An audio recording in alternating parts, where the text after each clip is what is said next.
Hello guys, तो आप सब देख रहे हैं सरू का धमाकेदार एपिसोड। जैसे कि आपको पता ही था कि सरू हो गई है काफ़ी, मतलब वो डर गई है क्योंकि उसे लग रहा है कि उसका और अब चंद्रकांत सर का जो सच है वो बाहर आने वाला है।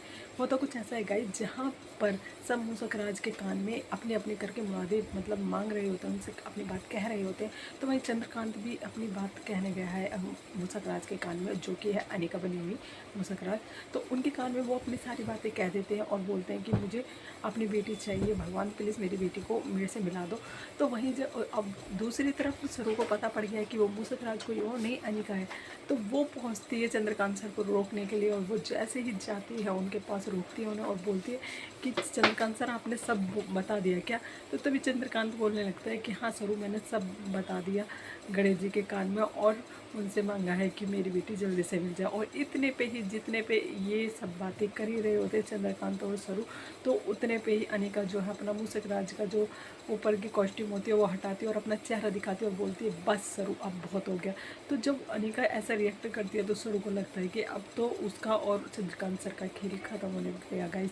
तो वहीं पे सरू को वो एकदम से कहती है कि आप तुम्हारा खेल बंद करो। और इतना कहने के बाद वो बोलती है कि बस मैं थक गई थी इतनी देर देर से सबकी मुरादों को सुनते सुनते, और मैंने ना इसी वजह से कान में एयरबड्स लगा रखी थी। जब वो एयरबड्स दिखाती है सरू को, तो सरू की जान में जान आती है गाइस, और चंद्रकांत सर की भी।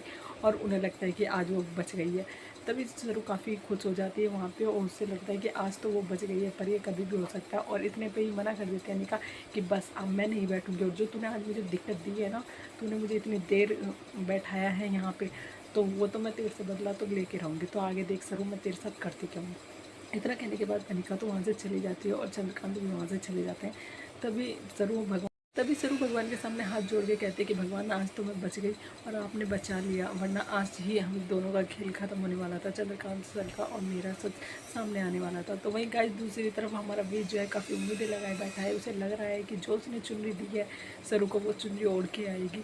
पर जब वो सामने आती है वेद के, तो वो चुनरी नहीं ओढ़ के आती है, बल्कि गिफ्ट जो उसने बनवाए थे सबके लिए प्रसाद बनाया था वो लेके आती है। और चंद्रकांत वेद को रख के दे देती है वो उस थैले में, और बोलती है कि वेद सर ये आपके लिए है, तो आप इसमें प्रसाद है, तो आप इसे घर लेके जाइए और सबको देना। तो इतना कहने पर वेद तो वहाँ से वो लेके चला जाता है। पर गाइस दूसरी तरफ हमारी अनिका ने फिर से चल दी है चाल, क्योंकि उसे पता था कि वेद लाया है सरू के लिए चुन्नी। तो उस चुन्नी को उसी ने उस वाले पार्सल वाले बैग में ही, प्रसाद वाले बैग में ही रख दिया है। और उसने ऐसा दिखाया है कि वो चुन्नी सरू ने देख तो ली है, पर उसने वो रिटर्न कर दी है।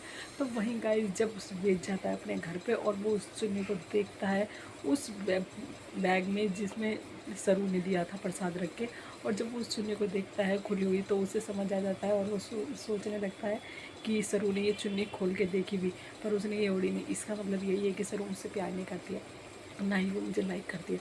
तो जब सर वेद को इतना सब कुछ लगने लगता है और वो मान लेता है कि सरू उसे लाइक नहीं करती है, तो वो काफ़ी अपसेट हो जाता है और वो किसी से बात नहीं करता और अपना एक कमरे में जाके आराम से सैड होके बैठ जाता है। और इतना ही नहीं गाइस, ये सब हालत देख लेती है रचना, और रचना अपने वेद भाई को बिल्कुल भी उदास और सैड नहीं देख सकती है। तो भाई इतने पे ही जब सरू को पता लगता है कि वेद सर मतलब नाराज़ है, वो बात करने की कोशिश कर ही रही होती है, कॉल करती है वो वेद के पास, पर वेद कॉल पिक नहीं करता है। उसके बाद वो रचना को कॉल करती है और रचना अपना सारा गुस्सा निकाल देती है सरू पे, और वो बोलने लगती है कि सरू मुझे तुमसे ये उम्मीद नहीं थी कि तुम मेरे वेद भाई का ऐसे दिल तोड़ोगी, और वो जो उन्होंने तुमको गिफ्ट दिया था वो तुम्हारी सरू हिम्मत भी कैसे हुई। वेद सर ने जो वेद भाई ने जो तुम्हें गिफ्ट दिया तुमने वो रिटर्न कर दिया। तुम्हें किसी की भी फीलिंग का कोई मतलब नहीं बनता है ऐसे तोड़ने का। और तुम कितनी चेंज हो गई। सब मैंने सुना था कि पैसा लोगों को इतना चेंज कर देता है, पर आज मैंने अपनी आंखों से देख लिया है। ज़रूर तुम इतना भी चेंज मत हो कि अगर तुमने मेरे भाई को मतलब परेशान किया और आज तुमने हर्ट किया, तो मैं बर्दाश्त नहीं करूँगी और हम दोनों की दोस्ती जो है वो यहीं टूट जाएगी। तभी सरू अपने मतलब बात समझाने को होती है रचना से, पर रचना कुछ नहीं सुनती है सरू की और कॉल कट कर देती है। तभी अब सरू को लग रहा है कि वेद सर ने जो उसे गिफ्ट दिया था वो उसने देखा भी नहीं, और वो गिफ्ट रिटर्न उनके पास चला गया। आखिर ऐसा किया तो क्या किसी ने।